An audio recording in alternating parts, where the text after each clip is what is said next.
Welcome in everyone to the Every Point podcast. I am Jack Neary from Fantasy Farm Sports, and with me, I have Greg Kratzer from Old Gamer GK. How we doing, Greg? We're doing great today. We are doing great. It's a lot of things happening, a lot of interesting stuff. NBA playoffs is ramping up. We got some boxing online here. We got some NFL schedule news. So we got a lot going on this week. So in a casino, right? You lucky number 7, right? 7's a good number to have, right? Yes, that's what they say, anyways. They do. Somebody's going to be lucky and unlucky in game 7s today.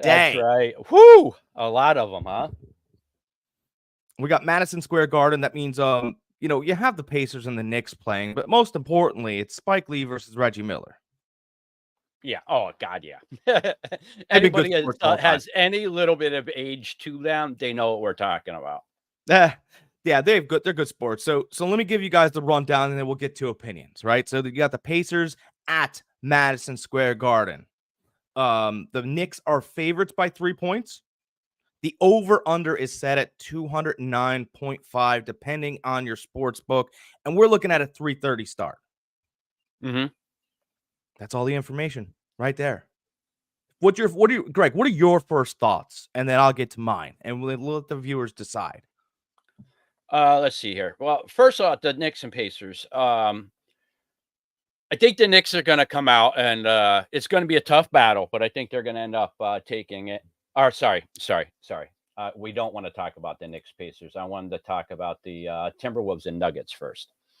Timberwolves and Nuggets is who I wanted to talk about. All right. Let me give. Can I give my Knicks summation? Oh, all right. I didn't realize. I thought we were just going through general playoffs. No. I just want to go in order. All right. The Knicks. All right. Well, Knicks. I think the Knicks are going to take it. We talked about this last week. Yes. I still am standing by the Knicks. Hart's a little banged up. I'm going to butcher his name. What's his name again? OG. Go ahead. OG. Anunoby. That's great. Hey, okay. That was great. Yes. Okay. That was great. There is a big potential that he's going to be back this week. This game. They'll know more right before tip off. So just having him back alone is going to be huge if he comes back. If he comes back, just forget about it. If he's in the lineup, the Knicks are winning. Plain and simple. I agree with you there. I mean, he needs to at least be able to play defense. Oh, absolutely. And the threat of his 3-point shot. Just the threat. 12, that's great. Mm-hmm. I'm a Knicks guy, and this statement will hurt me, but I believe this. The Pacers aren't the better team. No, they're not. No. Mm-mm. But they're the most healthy. Mm-hmm. And I do think that, Josh Hart and Anunoby, if they could find some kind of will, there will be a way. Mm-hmm. But in my heart of hearts, 3-point spread, I think the Pacers are going to find a way to take this. You think? And it's going to hurt and Knicks fans, and it will begin a whole new rivalry. But I do believe that the Pacers, being more healthy, not the better team, get the first right hand. Okay. In this rivalry. I think they get the first crushing blow. It's not the end, but just the beginning of these two starting to build it back again. Okay. It could definitely go that way. You're definitely right. I just think the Knicks are just so scrappy that they're going to end up pulling it out. I think the Pacers are a little worn down, I think, after last game. So I think the Knicks are going to come out a little fresher. They're going to be a little bit more energized having their guy back. Hart, you talked about Hart last week. Remember last week we were talking about what players at NBA could play in the NFL. Well, yeah. I usually don't really care for Stephen A. Smith's takes too much. I just like them because I could disagree with them so much. But the one thing that he said that I automatically, as soon as he said, I'm like, Jack, this is what Jack was alluding to all last week. He goes, listen, they have shots for guys like that. He's going to go right before the locker room. He's going to go into the medical room. They're going to give him a shot, and he is going to be perfectly fine. What do we Yeah. say about injuries in NFL? We're like, oh, he's going to be fine. He's going to go in the tent or go in the back, go in the locker room. He's going to get a shot. He's going to come out and just kill it. What normally happens? That is what happens. So I don't know I what those shots are, but strongly, I don't either. But whatever they are, I could use some sometimes just to get out of bed. But I just really, after talking to you last week about how tough Hart is and this injury that he has now, and then getting the shot, it just made me laugh. It just brought our whole conversation full circle. It was really nice to hear. It's like we talked about this last week before they even talked about it. I mean, we're on to it right now. We just we need the eyes, we need the viewer. Most importantly, guys, these are our opinions, but we need you, right? Mm-hmm. And if anybody ever wants to come on with us and chew the fat, if you will, you're more than welcome, as always. I do want to say this: there has been a mention today that there may be in Madison Square Garden a Willis Reed-like moment. So maybe Anunoby doesn't start, but he is active, and he sees the Knicks down by like 4 at halftime, and all of a sudden he walks through the tunnel and he goes into the game. Oh, that could very well happen. That very well could happen. Again, that happens, that would either way, whether he shows up before or later, it's going to energize that Knicks team. If that happens, the Pacers have no chance. But I do want to say, like, we're dealing with paper here, folks. And on paper, I just, the heart of the Knicks is unmatched. Will they have enough blood in their system? Mm-hmm. That's the question. I think they will. I really think they will. Okay. We always like to say that we don't gamble, we bet. This here is a betting game for me, and I would definitely take the Knicks in this. Okay, and that's a great point. This is a betting game. This is a gamble game. A gambling game. Yes. Yeah, this is a gambling game. It could go either way. It could definitely go either way. Yeah, which is the gamble. We don't like that. We want to know. No. These are the types of games we like to stay away from, but we all know we're all degenerates that like to gamble. So this is one of those games that, you just to make it interesting, you throw $10 on the game just to have a little fun with it. You're not going to win anything, but then you're not going to lose anything either if you're wrong. I think that's a great point. Yeah, that's a great point. Now we'll move on to the game that you really want to talk about, because I think you could bet this. Go ahead. I do too.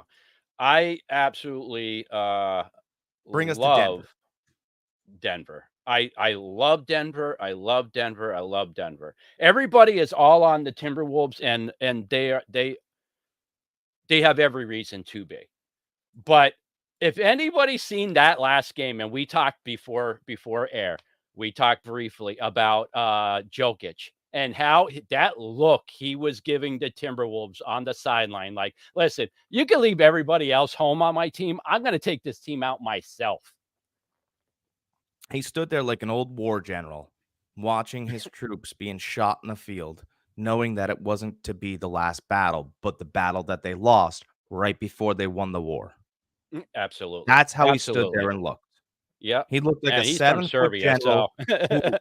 He looked like a 7-foot general who got off his horse to watch the troops get absolutely slaughtered, to know that the winning of the war would be led to him.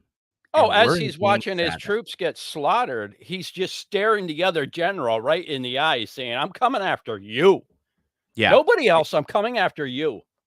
Yeah, and Anthony Edwards, for the great season that he's had, and Karl Anthony Towns, and those kids have done a great job. Oh, they really have. But they're kids. Yeah. Mm-hmm. And this is, if you want to do the Michael Jordan comparison, then let's do it. Let's do it in this fashion, though. This was when Jordan still had hair, and the Lambeers, Mahorns, and Isaiah Thomases were absolutely throwing him to the ground. This is why we love Jordan, is he overcame the war, but it took time. Oh, absolutely. And anybody that is a Jordan fan, they know that there was some bumps in the road in the beginning of his career. He was still great. You could see it. Oh, yeah. I mean, the competitive fire, all that stuff. So we got the T-Wolves, we got the Nuggets. They're in Denver. Denver is favored by 5 points. Here's the tell, right? Because you need tells in poker and blackjack. Me and Mhm. Greg play both of them. Okay. Yes. The tell is Denver, or the over-under is 199.5.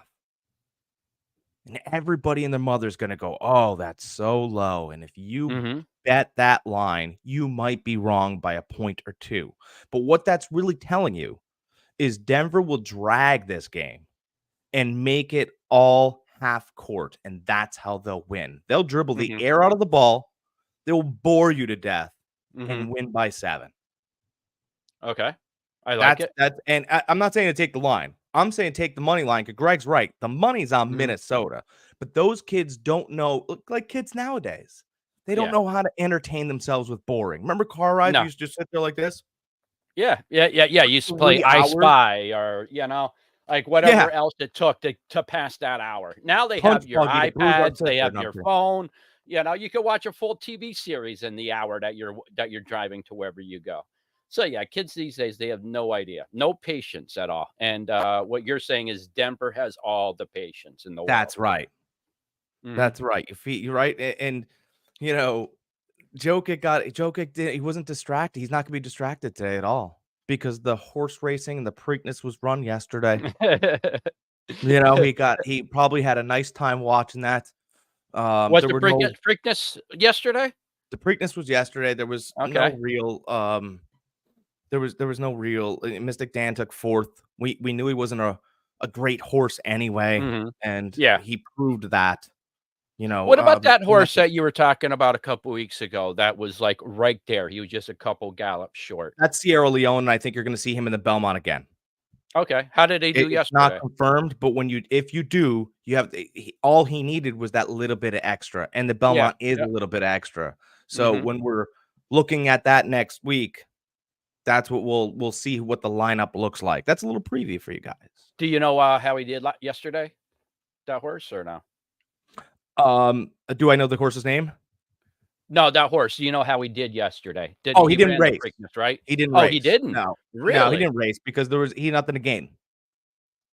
Yeah, but There's it's no one of the big 3, right? Yeah, but it is, but if you're not in the running for the Triple Crown, there's no reason to run the Preakness. That's just Gotcha. that. Okay, okay, Unless you're trying to recoup some money that you've lost throughout the year, or you're trying to just kind of run this horse out, which all the other okay, horses were. Mystic okay. Dan wasn't going to race. Mhm. And then everybody was like, oh, but what if? And they knew, but they just kind of went, okay, well, let's try. Maybe he is. Okay. He's not. Mhm. He's not, but that's Well, okay. Jack is my go-to guy on horse racing. I don't know much about it, so when I do have questions, he's the guy I'm going to. You guys have any questions as we're streaming here, streaming the podcast? Let us know. Jack will answer them. I know he is constantly looking at comments on Facebook and YouTube. So if you guys have any questions a week from now when you're watching the video, still put them in. We'll answer them. Yeah, and there's no stupid questions either. Like I always look at things this way, right? Like you were always new at something one time. Mm-hmm. Everybody was new at something once. And you Mm-hmm. had to ask questions and you were always nervous. Oh God, I might feel this way. I might feel Hey man, if you don't know, you'll remain dumb forever. Right? Absolutely. You'll remain in the dark, not in the know. It's better to just kind of get your question out there and go, oh, so that's what leads to that. And that's why that guy does that. You could kind of put Mm-hmm. the pieces of the puzzle together, and now everybody's helping. Absolutely. Absolutely. Everybody's helping. Totally agree. So let's see here. So Jack likes the Nuggets too. Yep. Uh, I make that a bet your house. Bet your house pick. I this is one I agree with. We both agree with this. Bet your house pick. Timberwolves money or sorry, Timberwolves Nuggets. Take the Nuggets money line. Yeah, take the Uh, Nuggets money line. Bet your house. Bet your house. Uh, You're homeless, you Again, come this live is with going me. to I be live a in good Florida. game. This is going to be a good game. It really is. It could be a tough watch if it happens the way you say it's gonna happen, where Denver turns it into a half point or half court game. That definitely is not gonna help the Timberwolves at all if Nope. they do that. So, Nope. They're gonna let's watch this at 8 o'clock tonight and see what 8 o'clock Eastern time, see what happens. Yeah. Uh, let's see here. So we got those 2 games. What about the game yesterday? What did you think about that game yesterday? Madison Thunder. 1-point Um, game. Wow. you know, there's a guy on the court that has the most experience. And Jason Kidd's probably one of his best coaches because he Mhm. kind of lets him just be himself for better or worse. Right. And that's Kyrie Irving. Mhm. And Oklahoma City jumped out to like a 14, 15-point lead. And I don't care what game you're involved in. You have that big of a lead, you lose. Why? You weren't ready. You didn't know. Mhm. Oklahoma City didn't have any expectations coming into this season, and they've overcome, all the haters, if you will. Mhm. Not that they had them, but they were just really young and youthful. And I just thought that when the game felt like it was starting to get away from Dallas, Kyrie Irving hit like a bunch of threes. Mhm. He started taking over spots. Um, People didn't realize this. He knew he had to because Luka was a little injured. Yeah. If you And could you see him could tell. hobbling, huh? You could Mhm. tell You could his tell. foot or his ankle or something, and there wasn't anything said. It was just something done, and it Mhm. was Kyrie made it one shot left-handed in the lane, and then all of a sudden he hit a three, and that's the worst thing that can happen to any team playing against him because he's not a great three-point shooter. Mhm. But if he hits one, he's hot. If Yeah. he hits two, in fuego. I Mhm. mean that if he hits two in a row, call your mother. Because that's it. He Yeah. hits three. You better start tripling him because he's getting out of that. And now he's just got the team is dealing with it. Mhm. And he brought Dallas back, and Dallas is down. You turn around, and you're like, oh, Dallas is down by 5. Yeah. But Irving's hot, and that's a real Yeah. problem. Even Mhm. if Luka isn't, he's still a good decoy. I thought the other players went along with Kyrie very well. But Mhm. what's Gilgeous-Alexander going to do Mhm. against the guy who hit a game winner in the finals? Mhm. What I mean, Yeah. what's Chet Holmgren? He was in the G League a couple years ago. Mhm. These guys don't have what that guy's gonna bring to them, and especially when No, he they don't felt have like that same pedigree. they were on the ropes. Yeah. I Mhm. felt bad when I saw Dallas down by 5 for Oklahoma City because I was working at the moment. I turned around, and I saw Irving start looking, and he kinda looked, and I went, Mhm. "Oh, well, that'll be it for them," because Yeah. if there's a game 7, all you're gonna remember is the fact that he was right there anyway. Mhm. Dallas team's tough. They are, and, like you alluded to before that you said that OKC is a young team. This playoffs is a full of a lot of young teams. We're gonna see these guys for a couple years in a row now, where it's not gonna be a flash in the pan. It's not gonna be, where one guy they're old, one guy retires and the team drops off. These are young teams that's in the playoffs right now. We're gonna be Yeah. seeing them for the next 5 years. So, you better get to know their names, get to know who they are, uh, because we're gonna see a lot of them, especially that Chet Holmgren. I told you guys last week how much I like this guy. I love this guy. This guy does everything. He just needs to add like 20 more pounds to his frame because he just looks like a pencil out there. He does. Like Does. he looks like a guy, a good gust of wind comes by, it's gonna blow him right over. You know? Unfortunately, the eraser was on the other side. Yeah. Oh, I mean, absolutely. it was almost Steph Curry-like watching what Kyrie Irving, I guess he doesn't necessarily like I said, Boston was a little tough on him. Dallas, Mark Cuban's like, "Hey, welcome." That's Mhm. like, "Hey, you're here. We've been Yeah. talking about this, remember?" And he just kinda lets the chips fall. And Mhm. Luka got a little testy early on in the game. He was right too. There was some Oh, like yeah. garbage 3-point foul, and the guy he Mhm. caught his long fingers that he grew long or something or whatever, and they gave him a 4-point play. And Luka started walking towards the referee, and I thought this was interesting. He started walking to him and he went, "Hey," and Jason Kidd looked at him and goes, "I'll handle it." Mhm. And Luka stopped. And I That's went, big. "Oh, That's big. that's Yeah. really interesting that you would just say." Immediately stopped, and I went, "Wow, okay, Mhm. this team just became more dangerous because Luka listens to the coach." And let's face it, a lot of superstars this day and age, they don't like to listen to coaches. They don't even like to be coached. But then when their season goes down the drain, Mr. King James, you get the coach fired because everybody thinks it's his fault. Well, and that was an appropriate shot, but let's not just only knock the American. Like, no, Porzingis didn't listen either. No, but he was known as that coming into the NBA. When he played over in that freaking whatever league he was in over in the Middle East or whatever, like he didn't listen over there either. He was a young guy that I think what was it, the European League or whatever he came from. Yeah, but That Luka he was was like underscored as 16, 17 years old, and like he's putting on shows against men, yeah, So like he is one of those types that throughout his whole career, he didn't need to he didn't need to be coached because he was better than than the coaches that coached him. yeah, The coaches couldn't scheme him to be better. He was already better than any scheme that the coaches could bring to the table. Now he's learning that, oh, wait a minute. Maybe I'm not as good anymore as some of these other coaches. So now it seems like he's starting to listen a little bit. yeah, for sure. Yeah, I think yeah, we got a lot of new young guns, but I do think the veterans will hold the fort Mm-hmm. this time. This time.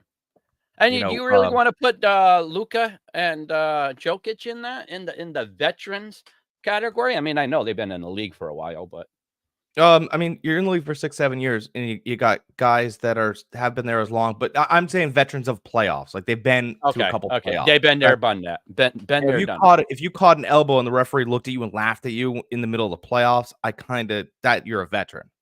Gotcha, But gotcha. it's like Led Zeppelin once said: "If it keeps on raining, the levee is gonna break."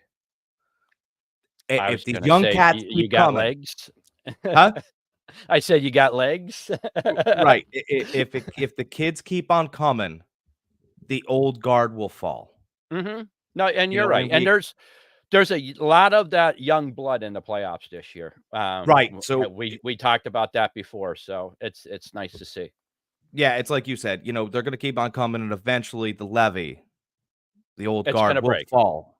Hmm. Um, Yeah, I mean, speaking of old just by before we were talking about future superstars this year showing Mhm. themselves more this year in the league, and we thought it was good. It was turning not just us, but everybody thought it was turning into a European league. Europeans were coming over and just dominating. And now finally, some of these kids that are coming out of college over here, they're finally stepping their game up. They're finally making their mark. So it's Yeah, nice to see that. they're learning how to Euro step. Yeah. That's still a walk in my freaking eyes. It is. Still a No, it's a walk, good and walk. I don't understand, but, it is what it is. Speaking of One old one guard. one quick thing real quick Okay. is, before we got on, I was watching a little YouTube, and, Shannon Sharp had, Barkley on his podcast, I guess, a couple days ago, Yeah, and, I did. they brought up something, a little interesting that I didn't know, and, I didn't hear anywhere. Marcus Jordan, Michael Jordan's son, guess who he was dating? I was Or dating, is Scottie still Pippen's dating. daughter. Yes. Yeah. No, not daughter, ex-wife. Yeah, that's right, Scottie Pippen's wife, yeah. Ex-wife, not Yeah, yeah. daughter. No, daughter, all right. I could kinda see even then, it's like, "Oh, really?" But ex-wife. That's kind of funny. I don't know. I The got a Jo good chuckle out of it. the Jordans and Pippens are still entangled. That they are. They are. I mean, there's still a lot of, arguments going on in that nest, huh? I mean, I guess he's trying to teach her how to win championships. Ooh. Whatever.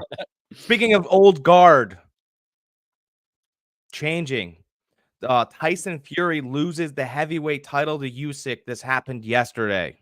Wow. Wow, wow. I mean, Decision, correct? huh? Decision? Yeah, it was a split decision. And here are my thoughts on it. Here's the way I look at it. Fury's a fun guy and a nice boxer.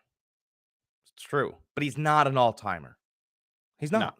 All-timers take out a boxer like Usyk easily. Usyk's a Mhm. good boxer, but he's not He's not great. He's not elite. You know, Fury's a big guy with a big mouth and no chin. Mhm. He was out on his feet in that 9th round. And all of his boxing, you couldn't get the judges to overlook that 9th round. I mean, just go on YouTube and watch the 9th round. He Mhm. was falling all over the place. And I just think to myself, they went, God, maybe he won the rest of the fight, but we can't promote this guy. It's hilarious. He Mhm. looked like LeBron James flopping to win the game. All right. It Yeah. goes Oh, to the yeah. line.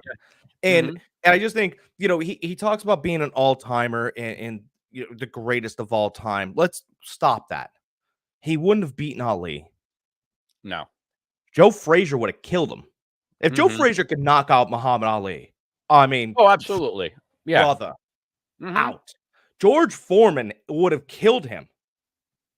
He might have I killed don't him. think if you wanna go back that far too, I don't think he could beat Ken Norton either. No, I was just going there. And you're a 49ers Yeah. guy. I was going there. Yeah. Ken Norton His would have son did smashed play him. for us. His son did play for us, so That's why I was headed to Ken Norton. And then you go, okay, Holyfield, Tyson, Lennox Lewis, you Riddick go Bowe in his down the prime. list. Go down the list that guys that we grew up watching, and, eh, they don't even Tyson Fury doesn't even hold a candle to those guys. No. I mean, he beat an old Glitchko, and he beat Deontay Wilder, who's got a cannon who could crush you with his right hand, but he's not a good boxer. He's a B minus No, boxer. In fact, he needs athletically, that he's a little B haymaker to hit. minus. Yes, Right? absolutely. Yes. Deontay Wilder couldn't make it in football. Athletically, he's a little B minus, but he's got a Mhm. great right hand. Stay away from the Mhm. right hand, outbox him. It's pretty easy. Yep.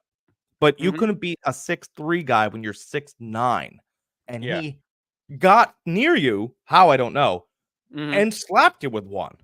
And all of a sudden, this is not a knock for the new generation, but the old generation used to call it Queer Street. Mhm. He was out, man, Yeah. dancing around. I almost thought that, if that was imagine he was in the ring against a prime Mike Tyson, he hit him like that. He would have been Wow. out, Oh, yeah. out. Yep. That chin is not good. Mm-mm. He's a great boxer. He can Mhm. box. But that chin, glass. Yeah. Yeah. Glass. Think of all your glass-chinned boxers. Which is kind of crazy because he's known as one of the, in the gypsy community, one of the best bare knuckle, fighters of all time. Well, I think that was his father, right? No, he was. He Tyson was. was as Tyson well? Fury, yeah, oh, yeah, before he got into boxing, that's what he did. He did bare knuckles boxing is what he did. Just So that's a get little in the ring and let's just do it. and maybe over time that chin has softened.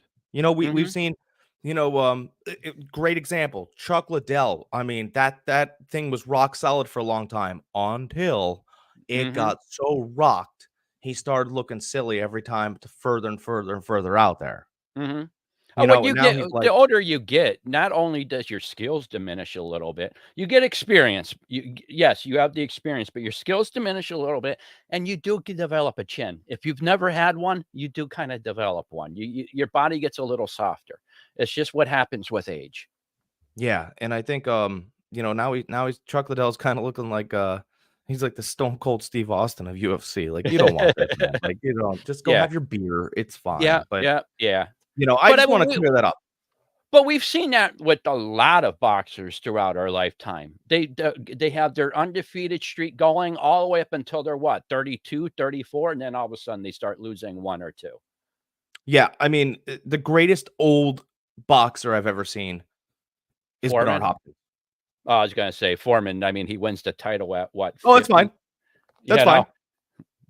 That's fine. But Bernard Hopkins was so smart.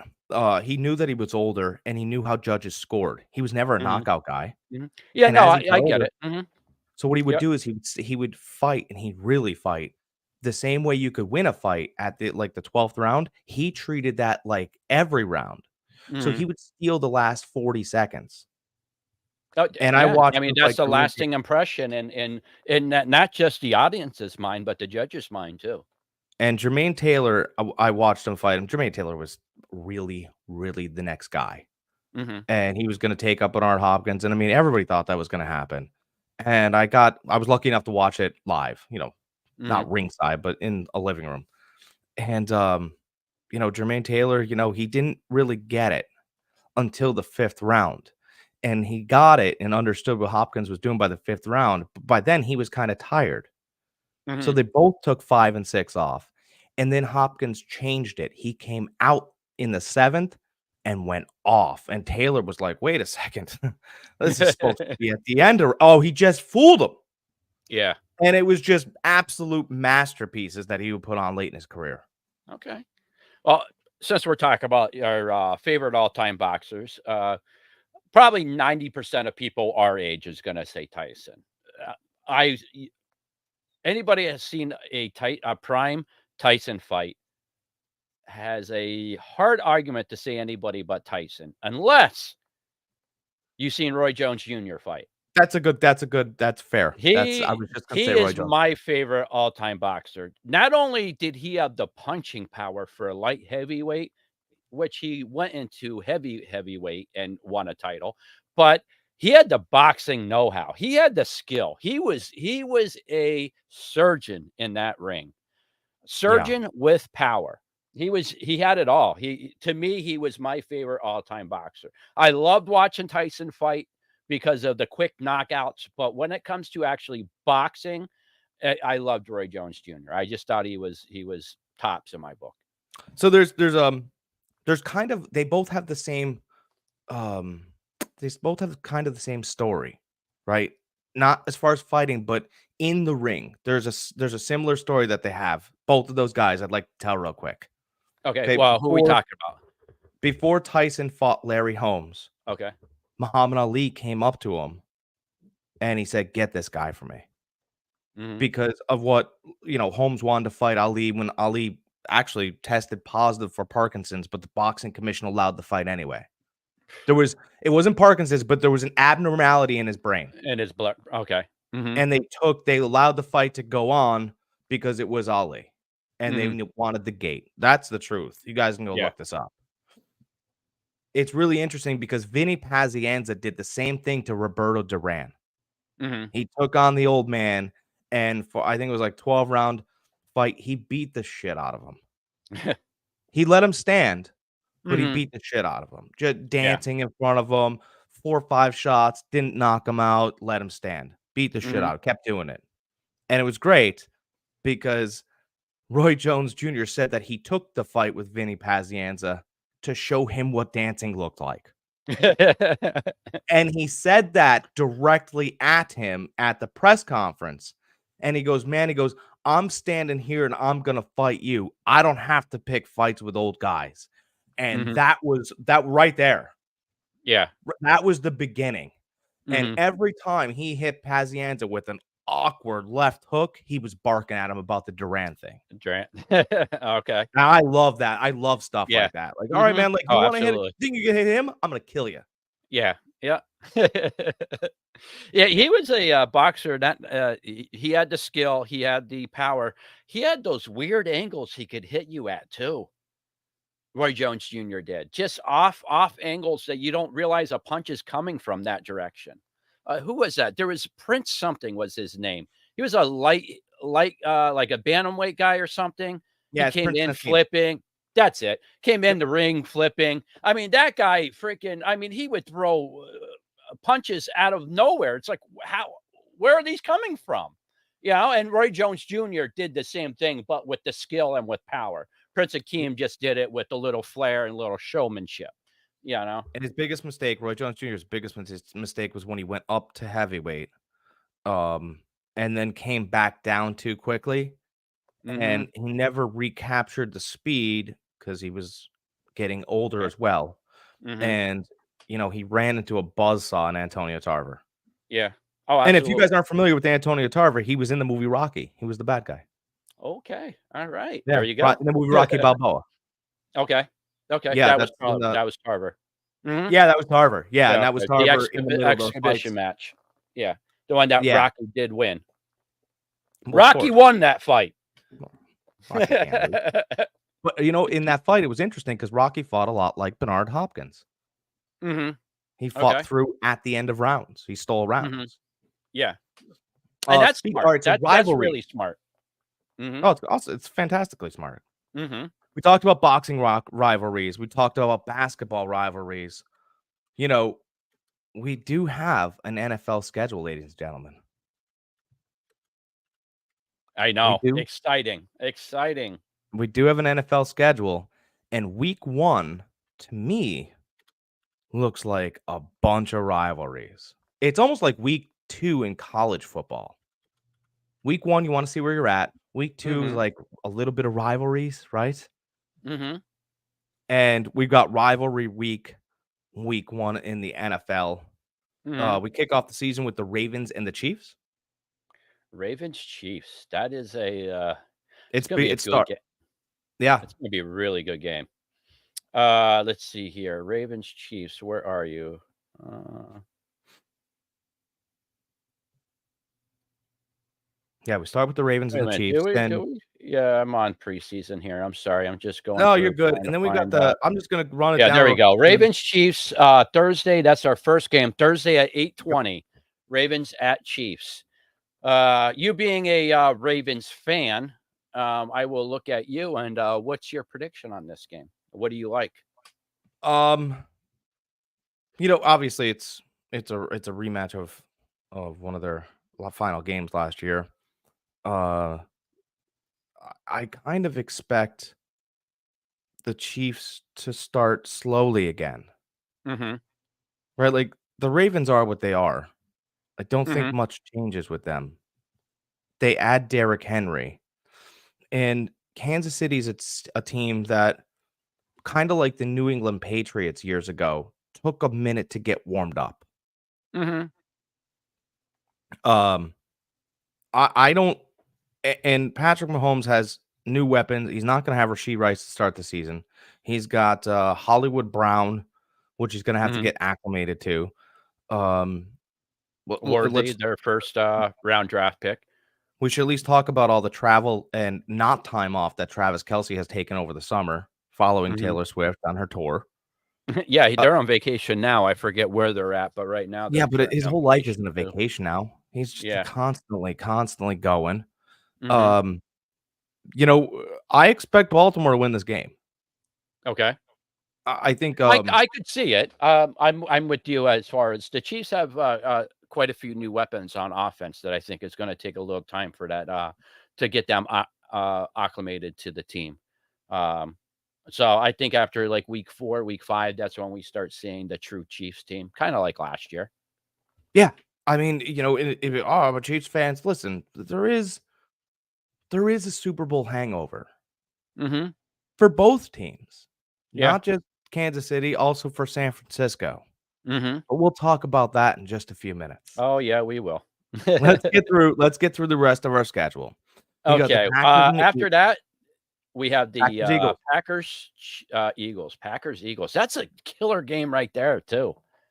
I So mean, in my eyes, I think the Eagles are the most improved team in the NFL this offseason, just with their draft alone, not the whole Saquon Barkley, but just their draft alone. That secondary is gonna be way better, even with rookies back there playing. well, what's the storyline here? We got Jordan Love versus the whole city of brotherly love. Mhm. Both, and they're not playing in the States either. This is, one of those, where are they at? We're in Germany or Maybe like Argentina or something. Yeah, I'm it's not not, exactly sure. You can pull San that up for us. Pablo, Sano Pablo, Is that Argentina? Arena. Uh, Got There's a lot of fantasy football implications in this game, right? You got mhm. a brand new Josh Jacobs, new to the Packers. How about this? I just want to say this too. I didn't know this, and I heard this through the media. I thought Josh Jacobs was a lot older than Josh 26 years old. Jacobs. Yeah, it He's seems only like he's been in the 26. league for a long time, doesn't it? Yeah, but he came in much younger, Mhm. 20, 21 or something like that. 22. He's only 26. he's got a lot of time left. Mm-hmm. He's got a It's in lot of time Brazil. left. And you've Brazil. got Miles, or not Miles. We used to have Miles Sanders, but now you got Saquon Barkley. Both went to the Mm-hmm. same school. Mm-hmm. One happens to be following the other now. Ooh. It was Saquon Barkley first, then Miles Sanders at Penn State. Now Mm-hmm. we have the opposite, the role reversal. Mm-hmm. There's lots of stuff going on there.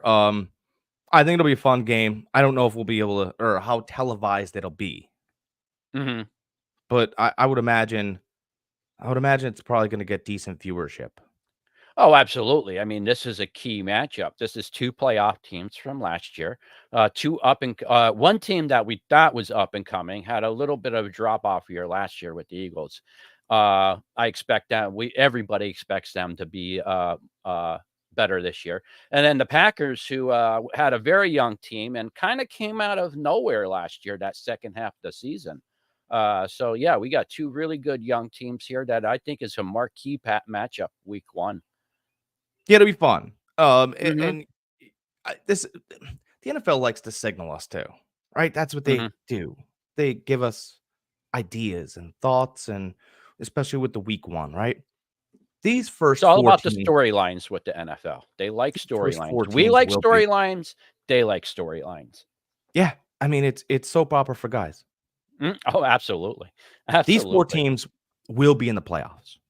Oh, no doubt. All 4, the Eagles, Packers, Ravens, and Chiefs, barring a quarterback injury. Yeah. Oh, well, yeah. I mean, the general Yeah, needs to stick around, but I think that, absolutely. you And know, I just wanna throw this out there. I wanna give a little hot take real quick is, okay. All right. uh I'm looking for the Packers to have a down year this year. I think Jordan Love had a bunch of unscripted plays that he got lucky on last year. And I think LaFleur did a good job as far as running that offense around him. But I think they're going to take a step back this year. I really do. I think Do Jordan you? Love's going to have I think he's going to have a not a down year, but not as a good year as he did last year. Last year, he was a Pro Bowler. He was one of the top quarterbacks in the NFL. I think he drops down a little bit this year. I just have I have no evidence to base this on, by the way. This is pure gut feeling, something that I totally stay away from when I'm betting. Yeah, We that's all right. stay Well, away we'll put from that those one on the gut board though. feelings. And listen, we're gonna get to. But this is one of those that I just have a gut feeling that he's gonna take a little couple steps back. All right, we'll put that on the board when we get there. We're not Yeah, on the let's pin board. it. We're Let's not. pin it. Let's put that up on the pin board. But here's what I want to say as well. Jordan Love was a completely different quarterback after Tampa walked into Lambeau and absolutely smoked them. Mhm. Like it was almost like Baker walked into his and went, "Hey, this is how it's supposed to be done." And Mhm. after that, Jordan Love went, "You know what? I at least have to play at that level. Otherwise, this team has no chance." Mhm. And at towards the end of the season, he just stayed at the level he needed to be to win that game. Yeah. He didn't win Uh, that game, but I mean, mhm. he walked into Dallas like Baker walked into Lambeau. Oh, absolutely. I mean, Absolutely. Yeah. that was just, "Oh, you guys are gonna blitz me? Well, I'll just fade away and throw 30 yarders." Mhm. I like to do that. Mhm. I have a completely opposite take. I actually think Green Bay wins that division Oh, wow. Wow. Okay. All right. because I think he gets more help with Josh Jacobs, Mhm. and Detroit suffers kind of just a step back this year. You know, Laporta and Gibbs were rookies. That was a long rookie year. Oh, yeah. It was. Right? Coming off the draft, coming off the combine, we play all Mhm. season long and a long playoff run. I just think it was a little taxing. I do believe they make the wild card, but I don't think they're not sneaking up on anybody anymore. I don't think they're sneaking up on anybody. I don't think they need to. I think they have one of the most complete rosters in NFL right now. I mean, if you look at the roster from top to bottom, it's uh, I don't really know any players that you wouldn't say that you wanted on your team. Well, we'll get to them in a little bit too as we walk down this schedule. Week All 1 right. next, we've got Panthers Saints. Yes. And This is kind of one of those that we all think the Saints should win it. They really should. But again, you got Carr. So what car are you going to get? Are you going to get that car that can throw you 3 touchdowns, 300 yards, no interceptions? Or are you going to get that car that's going to throw it 400 yards and get you 4 interceptions and 2 touchdowns and lose the game for you? You know, I think that these teams are playing week 1 because they're a lot closer than people think. And by Mhm. the end of the year, you're gonna see that. You know, Okay. everybody, "Oh, Derek Carr." He's Derek Bicycle in my book. You guys go buy his car. And I think that Bryce Young is a good mold. Like, you could sit there and go, you know, at the end of the year, him and Derek Carr could have the same numbers. And for one quarterback, it's good, Bryce Young. Mhm. And for Yeah. Derek Carr, you're like, "We paid you too much." Mhm. And Bryce Young starts moving up because of those numbers, and Derek Carr starts getting moved on from in that building because of those numbers. Mhm. That's the real conversation, I think. You can look at these teams later on in the year and you're like, "Wow, remember when they played week 1 and the records are the same, but New Orleans won, but Mhm. Carolina's grown." Yeah. And that's the That thing I'm looking for Carolina this year. I just wanna see some growth in them. I'm not looking for them, for a successful season for Carolina, it's not the playoffs for them. You No, it's reach 7 wins. you get 500, you should be perfectly happy with that. 7 wins? Perfectly happy. 7 wins, yeah, as long as you see growth with everybody. You've seen Bryce Young on the upswing, you see their young receivers coming into play. As long as you see improvement with that team. If you see 4 wins off right in the beginning of the season, and then, the rest of the 3 is the last 9 games of the season, I don't think you look at it the same. But you get those 7 wins spread out throughout the season and some good numbers put up by a few guys, I think you can chalk that up as a good season for them. Yeah, and that's all I like. I liken those 2. They're kind of the same, and I think we get the same thing with the next matchup. We get Vikings versus Giants, and let's face it, Vikings were giant men. Oh, yeah.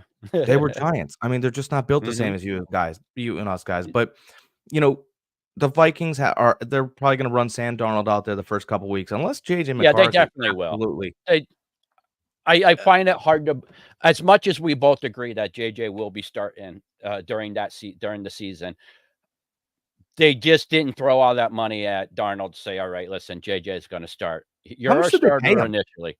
10 mil, I think it was, 10 mil. Mm. It was either 8 to 10 mil, which that's Mm. a I mean, for a starting quarterback, that's nothing. But Yeah, I for a mean, that's quarterback that doesn't have a track record, or that does have a track record like, Darnold does, that's a nice payday for him. That's a really here's my nice thought, to though. come in, kinda prove yourself a little bit. It's a one-year deal, you know? I think the Vikings and the Panthers, by the end of the year, look the same, right? The Vikings Ooh. have a much more talented, lineup. They don't look but I'm Mhm, saying the Giants win this game, I think. Because their mhm, defense is stacked. The Giants went out and got players for defense. mhm, Daniel Jones, I could care less. I have no interest. And now Saquon Barkley's not there. I mean, why am I turning the TV on for the Giants? I mean, really. You know, mhm. uh the Vikings will have Justin Jefferson, but he's got to develop a relationship with the quarterbacks and they have Addison. I do believe that the Vikings end up with a much better record than the Giants. I just think it takes a minute or two.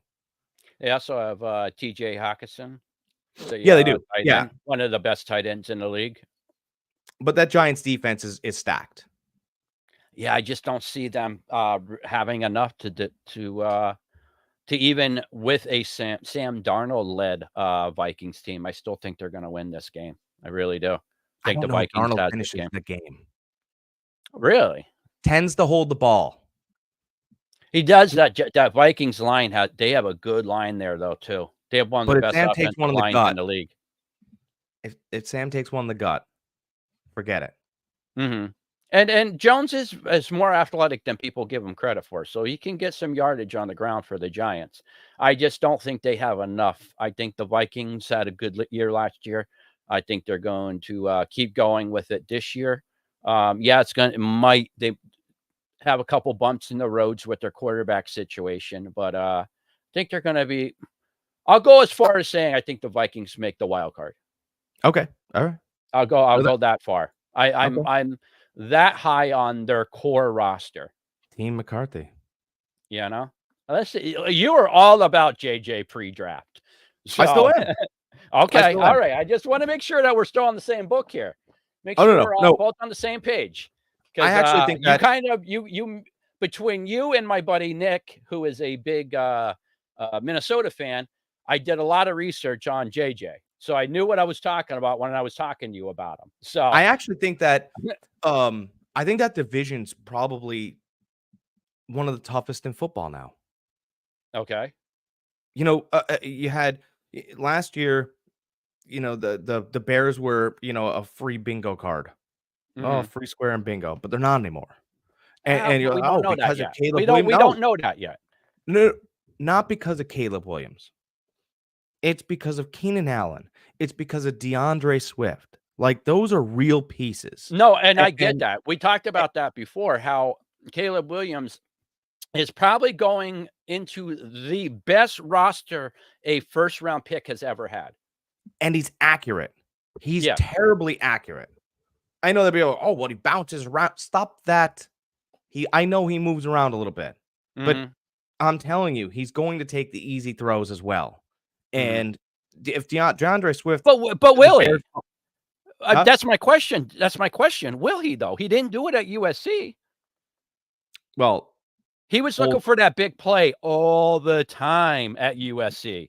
Time. His defense was ranked in the 90s. He had no defense. He had no defense. Okay. I will give you that 100%. But I'm just saying that we haven't seen that from Caleb Williams taking that easy throw. So and his will offensive he? Line, his offensive line was ranked in the 170s. I get it. I get it. I get it. I'm just saying we haven't seen him take the easy throws. Like even if he's the worst offensive line in the NFL, it's still 32nd. It's true. But the Bears do have a decent offensive line, by the way. We're not They have a good general manager now. They have a good plan. Yeah, absolutely. So, our next game on the docket's the Patriots and the Bengals. We're just trying to see what the post-Bill Belichick era looks like a little bit here. Yeah. Yep. See where Mayo has the team. It's an L.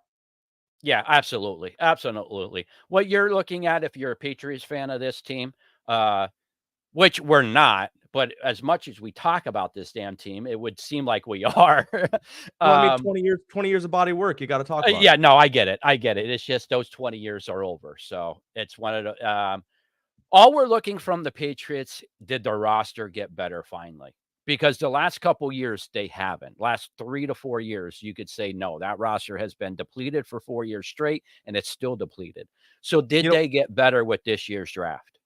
I guess what we expect is a post Phil Jackson, post Michael Jordan Bulls, which wasn't good. No. I mean, it was different. But post Tom Brady, it wasn't good. Nope, but it was. So now, does it get better post Belichick? Does it? Did the game surpass Belichick? No, but his ego did. Okay. His ego surpassed the man. He doesn't know less about the game. He just went, look, why do I need a first-round quarterback? And it's like, well, I don't know. Go talk to Josh Allen. For God's sakes, go talk to Tua. Like there's not a 6th round superstar out there like you had for 20 years. Yeah, you know, like stuff like that doesn't happen all the time. That's why Brady was such a great story. Yeah, he's trying to redo something that can't be redone. And you know, all of his general history books that he reads about, you know, Patton and all these other great generals, you know, they all failed the same way he did too. So he couldn't escape what was going to happen, but he needed to do it that way. I don't think he knows less about the game. No, I'm not saying as far as knowing less about the game, as far as surpassing the game surpassing him. I'm more talking about he has no way. He can't relate to the players. It's hard for him to coach the players. That's what I mean by the game surpassing him. No, you're definitely right. A guy like that, I mean, he forgot more football than these people could even knows football. So Yeah, he no, doesn't. the game that in that way, the game won't surpass him, but the game could surpass him by not be able to relate to the players anymore, not be able to coach to the players nowadays the way they need to be coached. It's almost the person has surpassed him.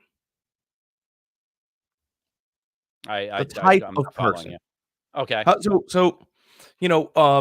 We were in the bar restaurant industry forever, and I'm still in the bar industry. Mhm. But that type of person is starting to surpass me, Mhm. or I'm surpassing them actually. I'm interested in different things. I Mhm. know much more, Mhm. and there. I don't believe. Oh, but who's dating? I don't care. Yeah. But Mhm. you guys do, and I understand that you do. But at Mhm. the same time, let's not pretend like we're in the same area here. Yeah. And that became true for him. And Mhm. people don't know this, but Tom Brady hired a guy for $1 million a year just to keep him up. I believe it was once a week on Pop Culture. Oh, yeah. So he was able to have conversations with the new teammates With coming the in. newer teammates coming in. Gotcha. And if you think that's not valuable, well, think again, because it is, because it matters to people, Absolutely.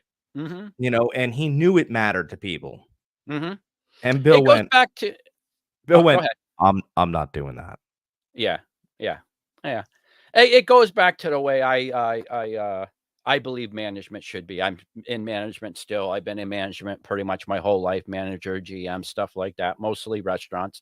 But I want people that will work for me because they'll run through a brick wall for me, not because Yeah, they're scared of me. yeah, Belichick ran it because he wants the players to be scared of their job of him. yeah. He wants the players to be scared of him. That's not Well, how I finish. That's not how I believe that this generation responds to that. They respond to get elbows to elbows with them, rub them in a little bit, gas them up a little bit, and then you can go on. it Then was they'll interesting. run through a wall for you. I thought it was interesting. I thought about this, while I was exercising today. Then we'll get to our next game.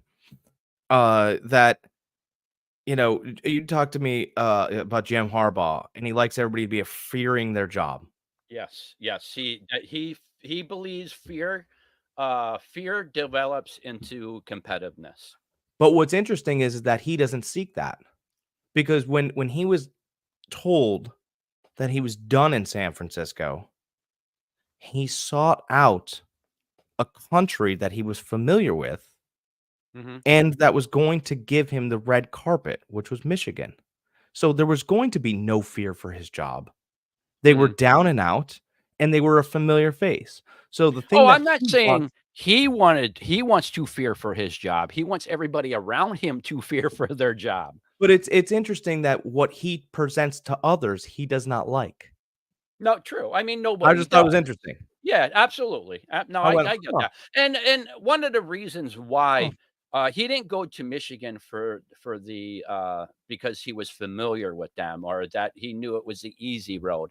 He wanted to try to bring them back to the glory days. I mean, when we were younger, Michigan was a top feeding team. They were right up there. You could say Power Five all you want, but it hasn't been Power Five conference in a long time. It's been SEC, and that's about it. Eh, But with but them not, yeah, with Jim Harbaugh going back to Michigan, that gave them a little validity on what they were doing. So they were able to bring in those other recruits away from the SEC. Listen, we got the Michigan God coming back.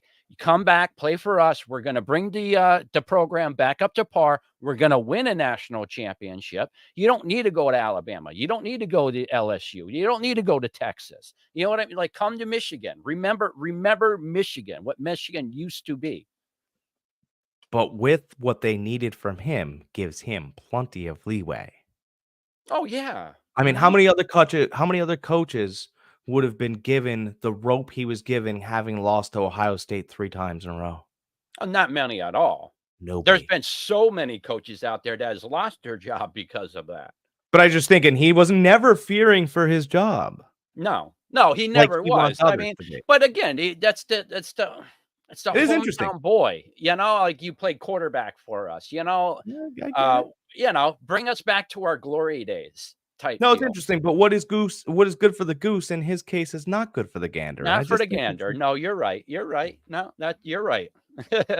It is a bit of an unfair conversation to have once if we do get there, you know? Yeah, Anyway, we and move on let's with the face it, schedule. in the NFL, you do fear for your job. One bad season, you could lose your job. He had one bad season with the 49ers, and he lost his job. One bad year, and that was a 8-8 season, a Yeah. 500 season. It wasn't even a losing season, people. Not even a losing season. It's just there was so much tension inside that 49ers building that they just wanted him gone. They wanted Yeah. him out of there. Yeah, because he makes everybody fear for their jobs. Yeah, I mean, it gets taxing on people. It really does. You know, It you is. in the beginning you like it, but after a couple years, it just wears on you. Yep, I agree. So, so as Alright, we much got as Steelers, I love Falcons Harbaugh, next. all right, Steelers Falcons. This is going to be a good game. Uh, So it's the team that here's the storyline is the team that Russell Wilson was rumored to going to mhm, versus the team he's on. yeah, That's what this is. That's what the mhm. NFL has set up here. It's Kirk Cousins, speaking of fearing for your job, versus the guy that's totally secure and has been told the job is his and Russell Is it Wilson. yours? Yes, yeah, mhm, We did not build that yeah. segue, by the way. That segue sometimes just falls to you. It just comes to us sometimes. So I I kind of I like the Falcons here. See, I like the Steelers here. I Do think the you? Steelers yeah, I think they had a nice young team last year. Um, they were very quarterback deficient last year with Pickett, very quarterback deficient. You throw Russell Wilson in that same roster with a couple more people that they got free agent wise and during the draft. That's definitely an up and coming team now. I think they Definitely are, an but up and coming team. I think that after week 1, Tomlin's going to have to be answering to bullets. I could see him unhappy at the press conference in a losing effort. A couple things don't go their way. Falcons have plenty of talent. They're opening at home. You got to love the home teams set up to win a little bit more in this environment of week 1. I'm not saying that there's a better team going forward all the Mhm. way, but I'm Yeah. saying this particular event, I think Atlanta gets, and it Okay. helps Pittsburgh get better. And in the Mhm. long run, Pittsburgh's probably the better team. Mhm. That's where I'm I with kind you of as far as they're definitely the better team. I think they do take week 1. Um, Falcons have a lot they might have a good roster or I don't even wanna go good, a decent roster, but they have a lot to prove after last year. Last year was a rough year for them. well, it was, but Steelers, even though their losses, you still seen something in the Steelers, even in their losses. I didn't see that with the Falcons. all right. Well, that's why they have a new coach and they got a new quarterback and they got, Yep, yep, and you all know, that's gonna take time to mesh too, you have to remember that, you know, we talked yeah, the and same they don't thing like each other about, already. the Vikings with the quarterback meshing. They have a lot more to mesh than, than just the, quarterback, and they already yeah, like you said, they already have a war brewing there with, They do. with All right, Felix next we and, got Texans, Colts. yes, Texan Colts. Mm, Um, uh, 2 young quarterbacks. yep, that's why we're feeling it. I'm anxious to see how Richardson does this year. So am I. Hoping he gets stay healthy. Really, really hoping he gets stay healthy. Um, yeah, can he be an NFL quarterback? Yeah, he will be, and I'm glad he got injured so he learned something. Hey, these guys will break my ribs. Yeah, and they will. He's got the arm to do everything else. Oh, no, athletic wise, he is there. He is a monster. Athletic wise. But can he? No, I think he can. He wasn't the most accurate quarterback in college. He was just athletic.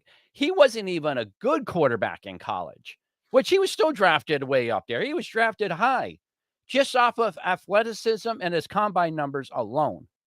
Well, it was interesting. I did a whole report on that draft for Mhm, Fantasy Farm Sports, and I thought it was interesting that if you looked at the trajectory of his career, and he stayed at college that year with mhm, how athletic he was and how he was trending, the mold and the model was Lamar Jackson. He was mhm, going to be the Heisman Trophy winner because he had such a leap from year 1 to year 2 mhm, that Scouts believed that they went, wow, this guy probably has it to win the Heisman next year.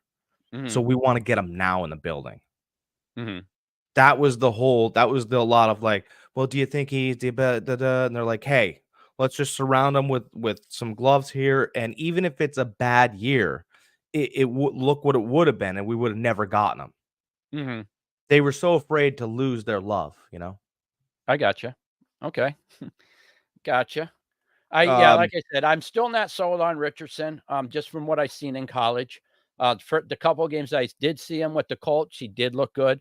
You definitely seen the athleticism, but again, we've seen so many athletic quarterbacks come into this league and a flash in the pan. so this next game, yeah, and there's not, I mean, there's a little bit there. It's in Indy. They're at home. Uh, I know everybody thinks the Texans are going to win that game, but if my money was on it, I'd say the Colts in Lucas Oil. Anthony Wow, Richardson even with the Texan getting digs I think it's gonna take there. a minute. It's gonna take a Yeah, minute. you think? Yeah. Yeah, it's Okay. gonna take a minute, and they're one of the teams that kind of stumbles, but then Stroud's not gonna let it derail. I just think Mhm. the Colts get one, Okay. and you're like, Okay. "Oh, Richardson looked good." That's how I think Mhm. it's gonna play there. I Okay. don't think it's the ultimate answer, but that's the Listen, answer for if the that week. happens, Pat McAfee's gonna love you. Well, we're better than Yeah. Pat McAfee anyway. Well, I mean, That's a that's fact. that's our goal, to be That's a better than fact. Pat. Call him. Send him to me. I'll have all of his questions answered within 5 minutes. I'll have his questions answered too, but I do love Pat. Listen, I do love me some Pat. he's got that black shirt on. I've got the V-neck. Let's have it, Pat. I'm an Irishman. We get each other. All right. So next Well, we've you got had the mustache working last week. Not so much this week, though. I let the long Texan breathe every once in a while, you I know, know? Joy's parents were watching the podcast last week, and they're like, "Oh, so that's what his mustache looks like." Oh, but this one, I They're mean, like, they didn't realize how big it actually is. we've got yeah. For Joy's parents, this is the Wild West look today. All right. So The I've old, got the wild or Cardinals Bills on the docket next. Cardinals, And Bills. I think this is a gift. Mhm. I think it's a gift. It's in Buffalo. A couple things you guys are gonna wanna know. Buffalo's building a new stadium in a year. About time. Yeah, it is, but, you know, the NFL is very smart, and, they know what revenues need to look like, Mhm. and, Kyler Murray, I think, is gonna play much better football, much more inspired football this year. I think it's high scoring, but I think Arizona falls a little short. This would be a game I take the over Oh, in. yeah.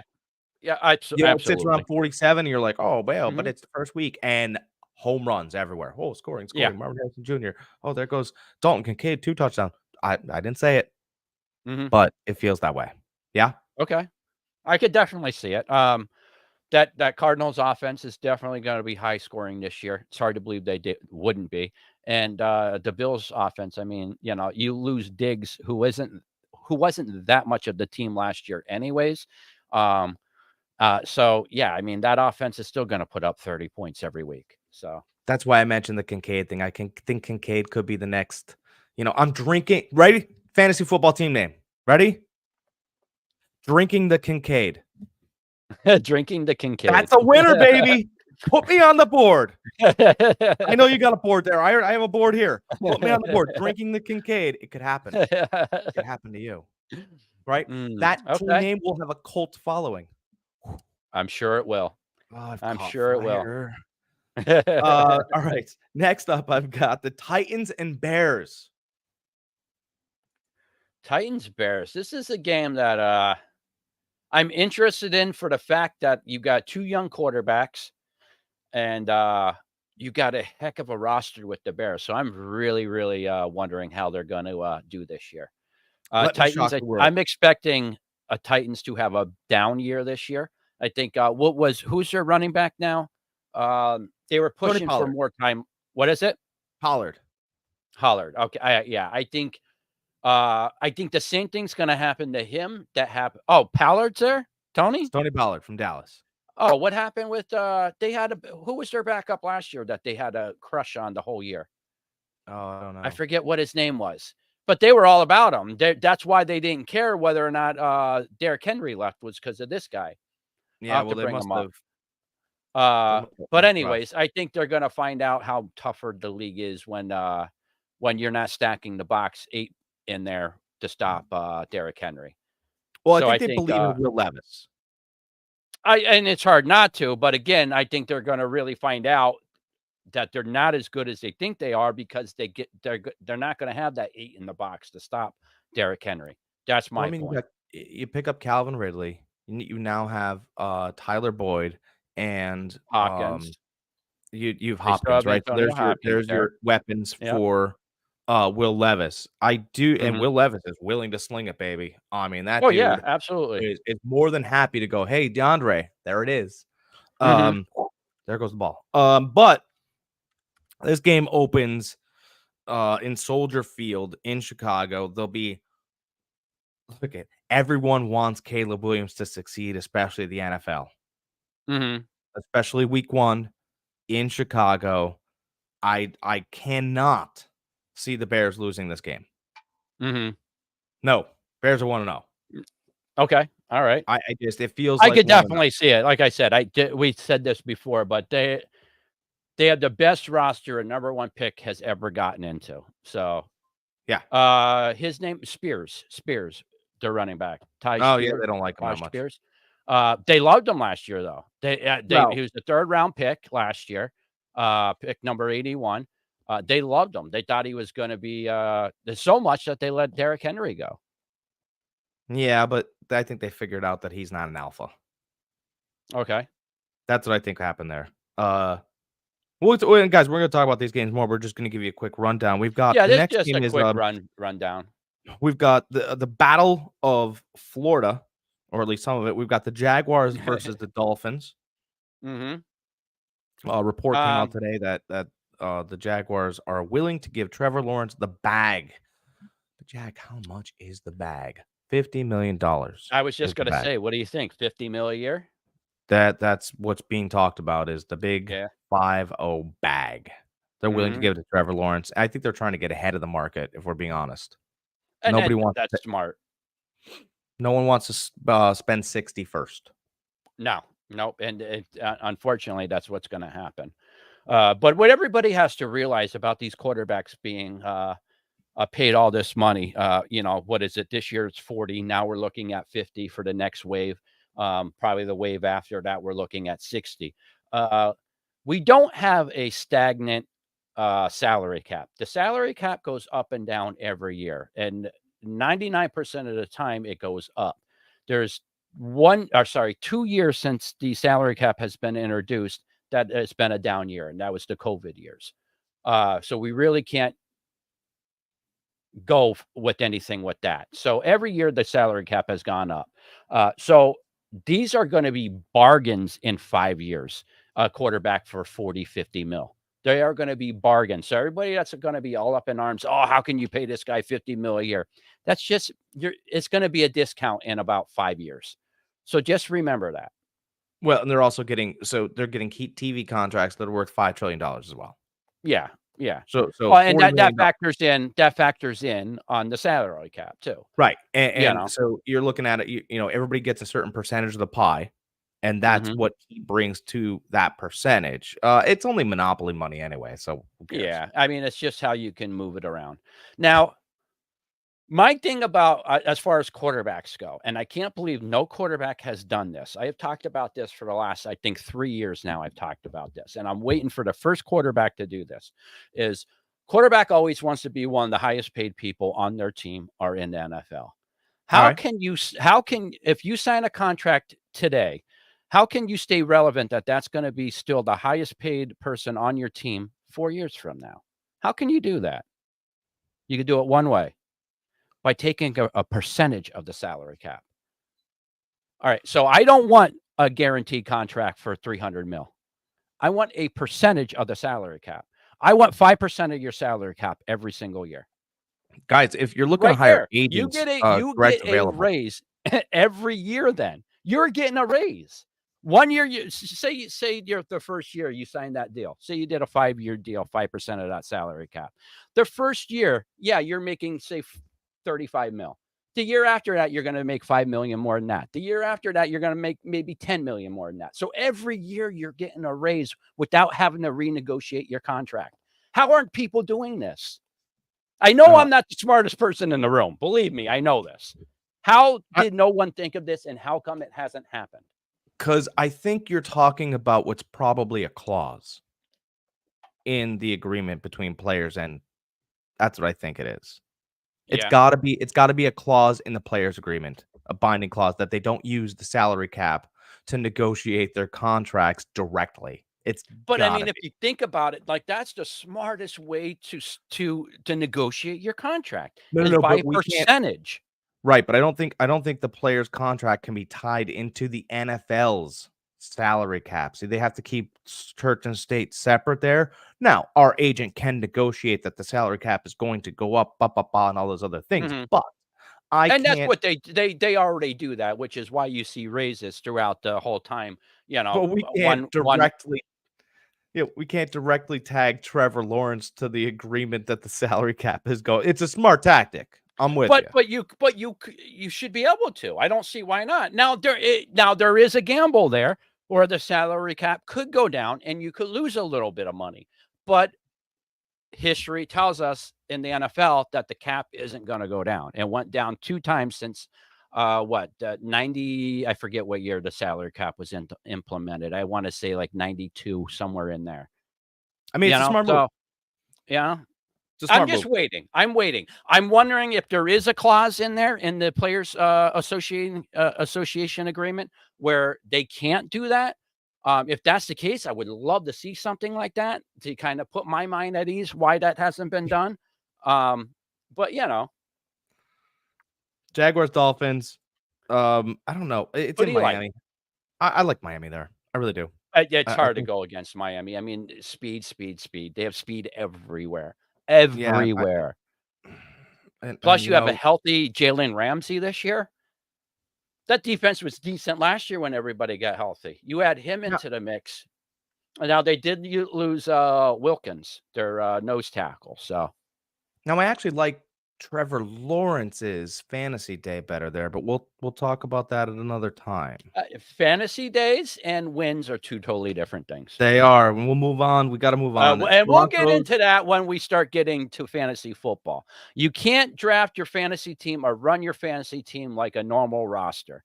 You can't go by wins and losses of that particular team that your quarterback plays for or your running back. And we'll get into more strategy once we get closer to the season. But I just want everybody to know when we're talking about that, we're talking about the individual player, not about the wins or losses for that team when we're talking fantasy. When we're Yeah, talking we don't care about NFL, your we're team. talking the NFL teams. We're talking NFL overall. But when we're talking fantasy, we're just talking about individual players and not the team. So next we've got Broncos, Seahawks. I think that these teams are tied together for obvious reasons. Mhm. Um, Probably the Russell Wilson relationship and lack thereof it now, and Yeah. you know what will be going on. But Denver has to travel Yep. to To Seattle. Seattle for this one. Mhm. Um, you know, it's not really interesting. It's got no juice. Is it Bo The Nix? only juice who is your quarterback anyway? Who is going to be the Broncos quarterback? They're praising him, and it kind of feels like it's going to be Bo Nix, Yeah. and Zach Wilson's going to be, hang out for a year until his contract doesn't get picked up or whatever. Yeah. Mhm. Um, who knows what Sean Payton's going to do? He's annoying. He's Mhm. annoying. He's a jerk. I hope he loses all the games. Mhm. Nothing against Broncos fans, but I mean, if we're being honest, we talked earlier that we wouldn't like someone treating us a certain way, and that's what he did to Russell Wilson. Yeah, I can't.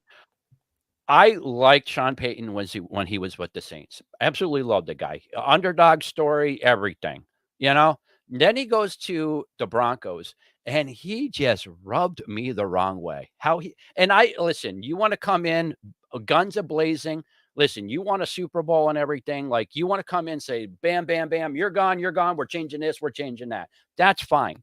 But you are the leader of that team. You are the head coach. When stuff goes wrong, you take responsibility. You don't shade that off to somebody else, especially a quarterback you're trying to win with. Yeah. You know, like, that had to cripple his confidence as the starting quarterback of that team. Cripple it, knowing that your head coach does not have your back. Yeah, so we'll see what happens with this one. We'll be rooting for the Seahawks. Absolutely. I don't know Yeah, we about will. that. This I one don't we know will. about that. I don't This know. one we I will. don't know. I No, don't know. no, we're rooting for human rights here. Can we have a tie? No, we're rooting for Can human we have a rights here. tie? Tie? No. We're rooting for human rights here one time. Okay. All right. One time. Next up, For listen, and sea we'll chickens. The sea huh? chickens. I don't even recognize them as the Seahawks. They're the sea chickens to me. And then we'll move on to we got Raiders and the Raiders Chargers. Chargers. Oh, this is A lot of juice. a little rival right here. A lot of juice. I think Absolutely. the NFL wants this to be a rivalry. Yeah, I do. I really think they do. I really do. You got the renegade mentality up against, Harbaugh and Herbert, Double H. Man, if I could find another one, we'd have an old school wrestler. We'd have Triple H. Triple H. Gotta find one. I gotta find another H. If you guys know another H on the Chargers, you let me know. When we had Colin Kaepernick and Chip Kelly came in, I came up with the CK2. Chip Kelly, Colin Kaepernick, 2. And no one bought into it, though. No one bought into it. I don't get it. Thank you. But, and I'm sure everybody else would appreciate it. But unfortunately, with the restaurant industry, some people has no, shall I say, thought on anything. They just want to be like, no. But no, it was something good. It was something good that I came up with. They're bums. That's what they are. So we're looking for Triple H and Chargers Raiders. What do you like? With Chargers finally getting the quarterback back, I like that.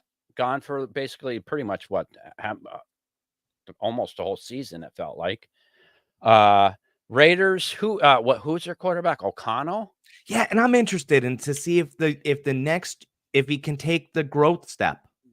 Yeah, why not? That's what I'm wondering too. Me personally, if I had to put money on it right now, it would be the Chargers. The Raiders don't have Josh Jacobs anymore. They're O'Connell, not really proven. I don't even know who the heck their wide receivers are anymore. Besides, what's his name? Devontae Adams. Yeah, that's it. That's all I know. Renfro is not there anymore. I think they signed Max. Waller's not there anymore. Tight end wise, I couldn't tell you the roster now. The new running back is Bo Jackson. Oh, is that who it is? Bo Jackson? No, but what's really interesting are we going 30 years ago? Well, this is what I want everybody to do. They their new running back he goes by Zeus. And he had a couple of good games last year. But if you go look him up, the Raiders running back on wherever, go on Google Pictures, go on whatever, he looks like an old Bo Jackson.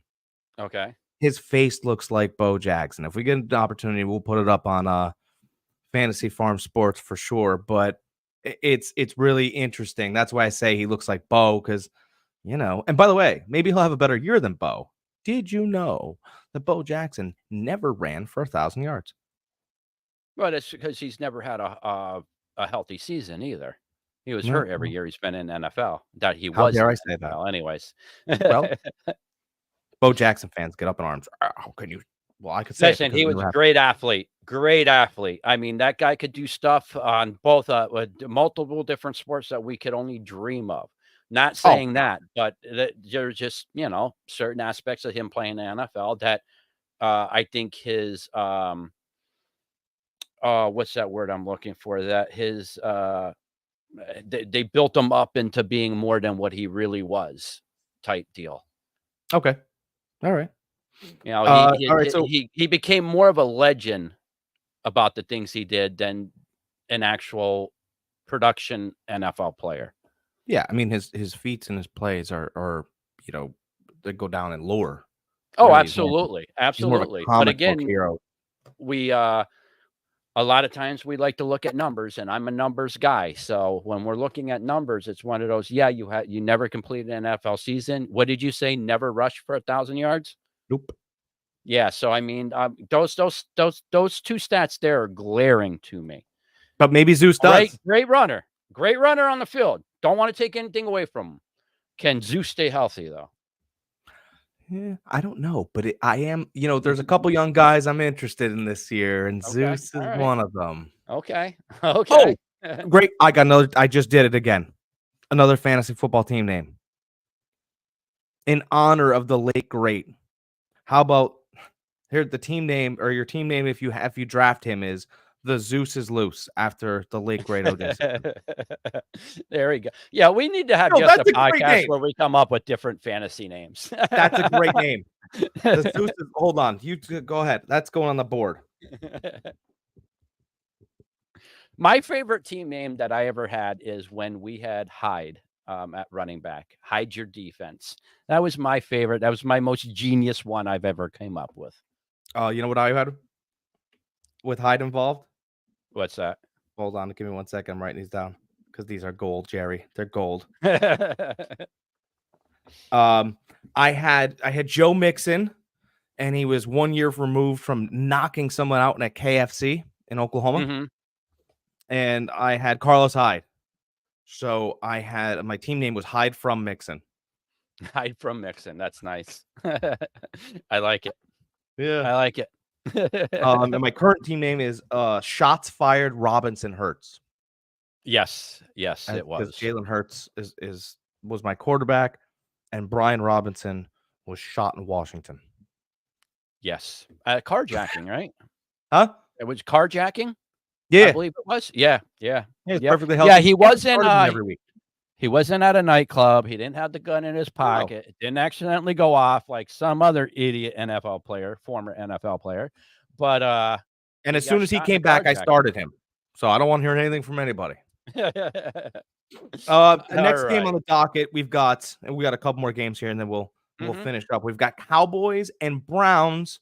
So it's America's team versus America's most Jim Brown's team because that's how we remember him. And it's Tom Brady's first announcer gig. Oh, it is. Okay. So like it was noteworthy. Yeah, absolutely. That definitely is noteworthy. This game here, I mean, it can go either way. I mean, if you look at their the win probability split right now, Cowboys are at 50.8. Browns are 49.2. I mean, that's as close as we have gotten so far in any matchup we went over. Mm-hmm. Personally, as much as I freaking hate them, as much as I hate the Cowboys, I kind of have to go with them.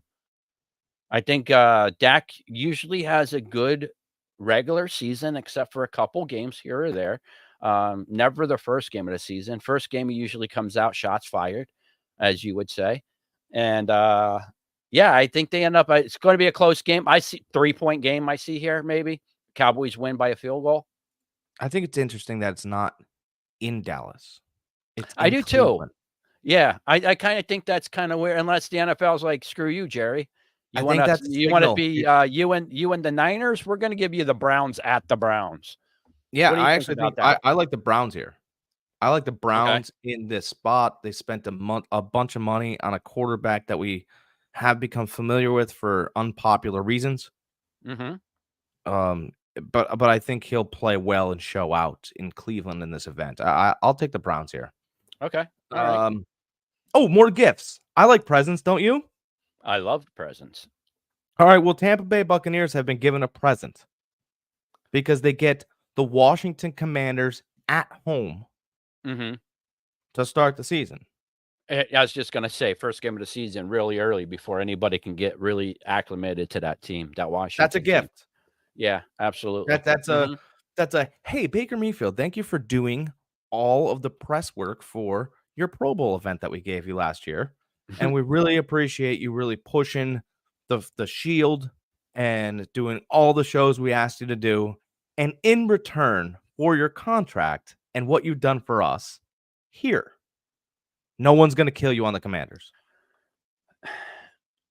Do you Nobody. think somehow, some way, maybe, I'm just throwing this out there because I know you're a Baker fan, is Yeah. that, he comes back to reality a little bit? If the thing is that the offensive coordinator that he's now gotten Mhm, was part of the brain trust that was at the Rams, Liam mhm, Cohen. So he's losing Canales, and he's getting a guy he's buddies with again. mhm, And Bruce Arians had a conversation with him about guys that um he would think about or that he would like to work with. The guy mhm. he's getting was at the top of his list, and Arians basically just went, "All right, man." And it's no secret that Mayfield and Arians have beers throughout the week. Oh, There's yeah. it's Mhm. no Yep. secret. So, he basically went, What are we doing? What do you want to do?" Mhm, And what number would you be happy with? There's a good working relationship. Here's the thing that was interesting that I thought. There were spots last season where Baker struggled. I also think mhm. he had broken ribs that he was throwing through. In the spots that he was really banged up and hurt in, he struggled. Okay. When he was healthy, like after he got through that 3-week stretch where he wasn't healthy and he was probably one of those Josh Hart getting shots guys, Mhm, he went up to Green Bay and torched them. mhm, And then he started torching more guys. And as he got healthier and knew where guys were because he worked a whole season with them, he got better. mhm, Like, look at the playoff. If you look at the playoffs, he had, like, 8 touchdowns, 3 picks. Like, he got stronger. mhm. And on I think at one point he was at 14 touchdowns, 4 interception, and But if you continue that through the playoffs, I mean, he was at, like, 21-7 in, like, 5 weeks. I how think he much was of getting that better. how much of that was Baker, though, and how much it was that, Evans just trying to get a new damn contract? I think it was both of them, but I do think that Mayfield was getting better. He Mhm, was starting to figure out which receivers worked in spots. Like he was trying to make Trey Palmer into this guy. Then he found David Moore. He goes, "Oh, mhm, geez, all right, David Moore on screens. I can get him here, and he's just really he accelerates quick. Okay, mhm. well, that's 15 yards right there." And he was figuring out guys in spots, and you know, his first good year at Oklahoma, he was 66% passing. Mhm, The year after that, he was 70. mhm. So I think you're gonna see north of 30 touchdowns. Last year, he finished at 20 well, for the regular season, he finished at 28 and 10. Okay. I do believe that, people are kinda discounting and going, "Yeah, maybe it was one of his hit wonders Mhm. to get a contract." He's already at camp. He's there early. Um, you know, I never once questioned his work ethic, even when he was in Cleveland. He had great work ethic. He's always been a team guy, you know? It's just yeah, I think, sometimes his skills just aren't there. well, what's interesting is that I just think when the skies are gray and the momentum's lost, it's hard to be the leader at the pulpit I think Cleveland beat him down. I Mhm. really and I don't think the journalists or the reporters did him any favors. Yeah, yeah, we And talked about that before about yeah, the so journalism up there. I just Mhm, kind of I think that now, once you're at the other side of the tunnel, you're like, all right, well, there are things I may have done wrong, but no one forgave me for. I'll just do the opposite of some of those things and see how they turn out. mhm. And Josh Allen, who doesn't need to pat anybody on the back, last season went, in case you guys are wondering, I'm a pretty good quarterback. I got a good arm, but I wouldn't want a competition with Mayfield throwing far. Mhm. He said he's got a top 5 arm in the league. That's I don't Josh see Allen. it. That's not me saying that. I no, I get it, but I don't see it. That's I Josh don't see Allen it. going, My eye test tells me that no way. I'm not sometimes an NFL player though, so, like, if that's what Josh Allen believes, he's entitled to his opinion, just like we are. But as far as watching him, no, I don't see that. What I see from Baker is a guy that 90% of the time will outgut you. Anything it takes to win, he's gonna do. It no, I doesn't think it mean was if it's checking the ball down 50 times. If he throws the ball 50 times, every one of it's a check down. He doesn't give a shit as long as it's a dub. yeah, and I think he said he wasn't as accurate as he needed to be with a baseball because of the size of it. Mhm, It just didn't fit him, the size of the mhm, ball and how it came off his hands, but he was clocked at 99. mhm. I mean, I just don't see it. My as far as the eye test, I don't see that arm strength being even in college, I didn't see it.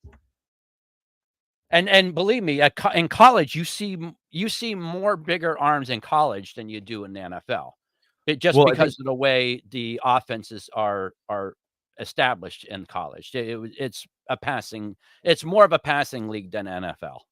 yeah, the reason why he was able to do what he did at Oklahoma was because of arm strength. I mean, they saw it in practice. They went, "Oh, Jesus." Mm, They actually didn't even care as much of what he said. They asked the receivers, and they're like, "Dude, my hands, like I could feel the mhm. ball hit him." So yeah, he's got a top 5 arm as far as Josh Okay. Allen's Yeah. considered. All right, we'll move on Alright. to we got Rams Lions, and then we got the most important game of the week. Yes, we do. But we got Rams Rams, Lions first, Lions. and we know why this game is there. It's another Mhm. rivalry game that the NFL's put together for the same reasons why they've, kind of talked about it in the playoffs last year. It's the Stafford Goff trade. We Yep. won't go over why they were traded or how they were traded, just that they were traded. It worked and it worked out for both teams. Yeah. It really did.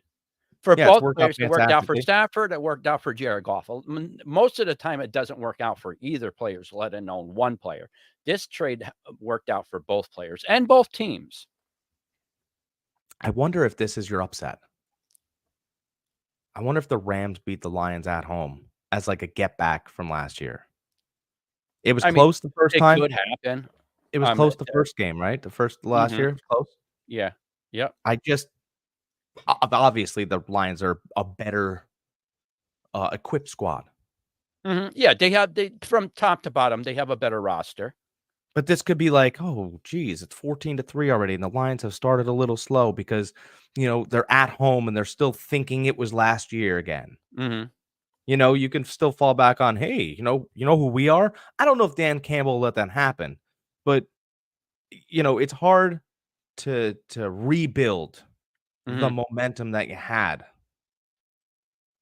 in week I no, 1. I listen, I get it, I get it, It's not a and gift. It's and not a McVay Commanders game. And McVay is still one of the top coaches in the league. I mean, look, Right. he made the Rams a playoff team last year with a rookie wide receiver.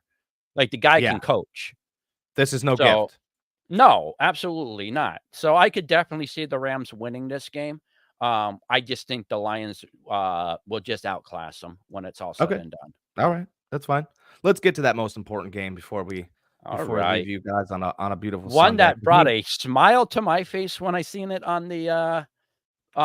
coming up for the first Monday night game and, brought a sad look to Greeny's face that morning when I seen his what was it, a Monday morning, I think it was? That's Yeah. all Greeny could talk about on Get Up. He was Yeah. devastated, devastated. Not only does the Jets get the, first Monday night game again this year, Mhm. but they're going up against the healthiest Bosa that they're gonna see that anybody's gonna see all season. So Like that. Ooh, watch out. so you think the 49ers are gonna win this game at home?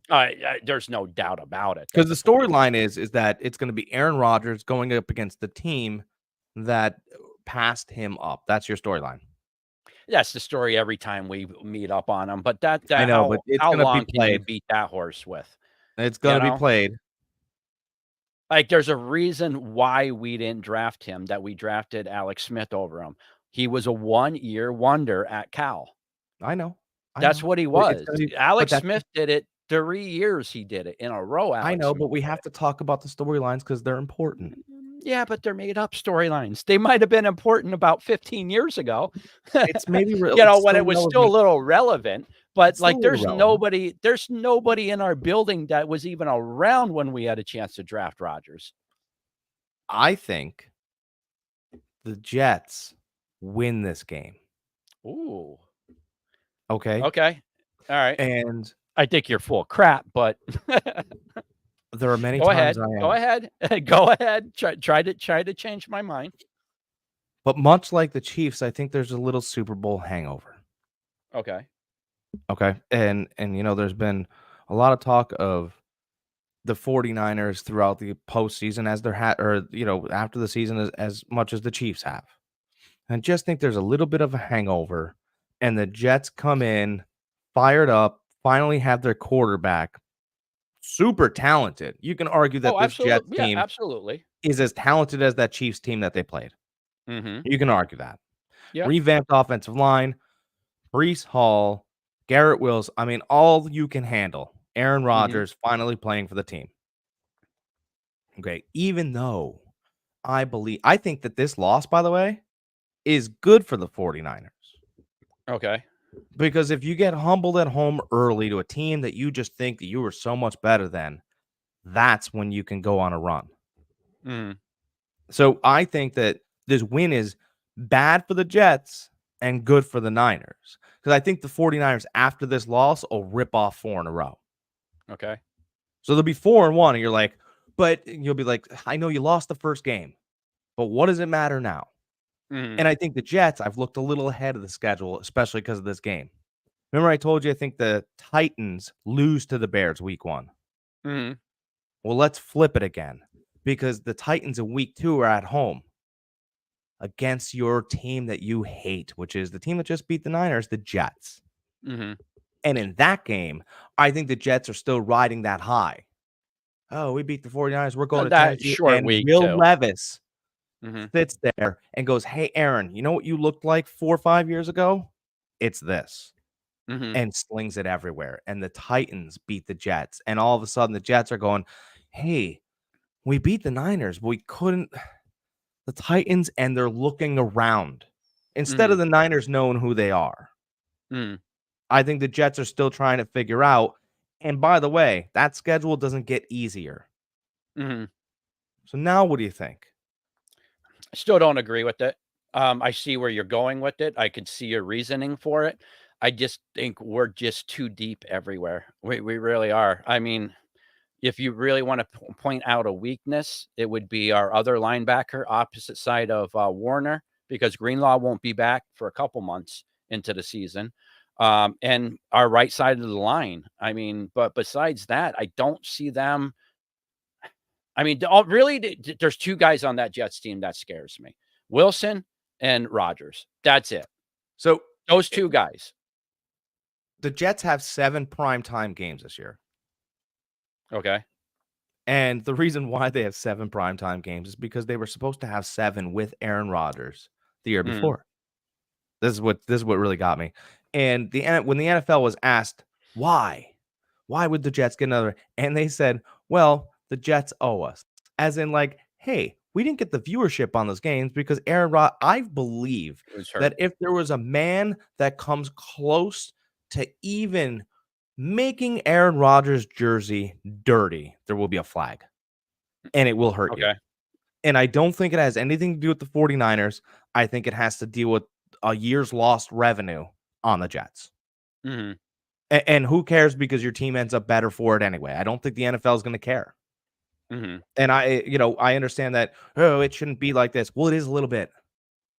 Mhm. It just is a little bit. But it doesn't, I don't think it, in the grand scheme of things, it doesn't matter. I really don't. I think the Niners are everybody's lovable villain this year. Yeah, And I could see that. at the end of the year, they'll lose a couple tough competitive ones. Mhm. But who cares? Because they're the lovable villain that fought really hard and all these things, and they'll go far in the playoffs again. So it's not going to really matter. But they're not going to be this year's darling juggernaut. Did you Lovable know, villain, right? according to DraftKings, the Niners are the only team, in the NFL that is favored in every game this year, as of right now. As of Yeah, right now, they are favored in every single game they play this year. And I'm yeah. not saying that really means anything. It just means how stacked that roster is. It's stacked so much that they that Vegas, the handicappers are saying, well, listen, they're better. Their roster's better than everybody else in the NFL. We are making them favorites No, I know, every but game this year. you I know, listen. I understand it's a handicap system. I understand. I'm not trying to say that that means everything.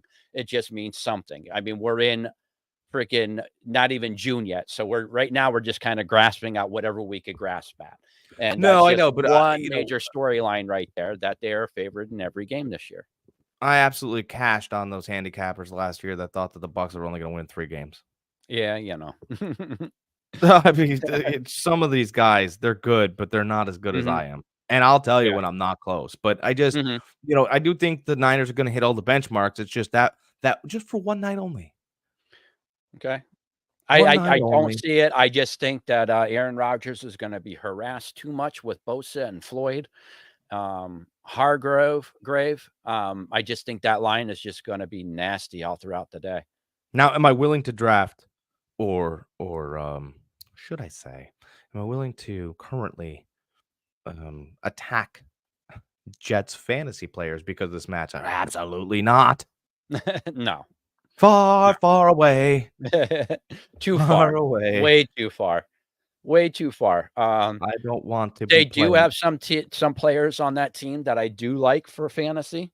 I love Hall, love Wilson. So I had both of them. But I don't want to start them against the 49ers. Oh, no, absolutely not. Especially Hall. I'm not starting against the 49ers.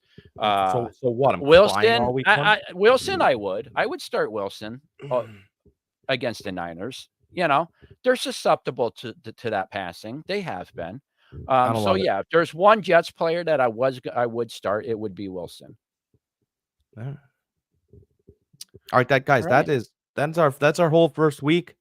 But we're gonna dive into these weeks. We'll really dive into week 1 once we get closer to the season. Believe me. Once we get these injury reports out, everything, we're gonna do a deep dive into these games. Camp news. Oh yes. I can't wait. Can't wait. We'll start getting in these. We'll do shorter.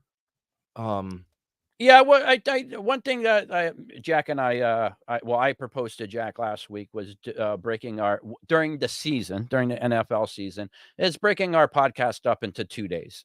I would like to do one regular NFL podcast for NFL and any other sporting news out there, and just have after that, or even before that, do just a plain fantasy podcast. Yeah, because we could fill up 2 hours just with fantasy alone. We could fill up, and we don't want to dismiss real news with our fantasy knowledge. So we want to give you a blend of both. But with how much Jack and I know, I just feel like it would be way too hard for us to give you it all in a 3-hour period. I think we could break it up into 2. It's all fantasy. It's all fantasy. Who needs realities Monday through Friday? Fantasy, though. Oh, yeah, it's all about the fantasy. Better than our realities. Greg, you have any final thoughts? Those are mine. That's just one of the thoughts that we have. It's not a something that we actually decided to do yet, but it's kind of our train of thought, what we're thinking about doing. Make sure, though, when we hit that season, we hit that fantasy farm sports, though. That's where you're going to get all your latest news. Don't like and subscribe. Love and subscribe. Oh, talking about the subscribing portion, everybody that has shelled out to our my YouTube channel, I greatly appreciate it. This past week, we hit 250 subscribers. So we are growing. We are growing quickly. Just 3 weeks ago, we were at 28, I think it was. Wow. So since I've been really pushing the YouTube stuff, we have grown dramatically. So we're still a long ways off of that 1,000 that I could start monetizing it. So help me get there, guys. Once we get there, we could start monetizing, making things a little bit better. Make sure we hit Jack's YouTube channel up too, Fantasy Farm Sports. All one word. All one word. We need to get his channel growing. I mean, his Fantasy Farm Sports is growing dramatically over on Facebook. So if you guys haven't jumped over there, make sure you guys jump over there. Check out his page. Join the farm. Make sure you like it. Join the farm. Be one of the animals. I love it. It's fun. It's we keep things fun. We keep things light. Yes. We talk about things I really like everyone's his welcome. wife, Crystal. I got a lot of property. his wife, Crystal, does also punch up a lot of funny pictures. She just had one funny one up there that I thought was absolutely hilarious. What was it, yesterday, day before? So make sure you jump over there and check it out. All right. That's Guys, all I that is, pretty much have for this week. all right, guys, that is Anything it. else for you? No, I got that. I got everything off my chest. Oh, that's good. You I got can't have too everything off much on my your chest. chest weighing you down. Guys, thank you so much for tuning in to Every Point with me, Jack Neary, and Greg Kratzer, the Old Gamer GK. Enjoy the rest of your Sunday. We'll see you next week.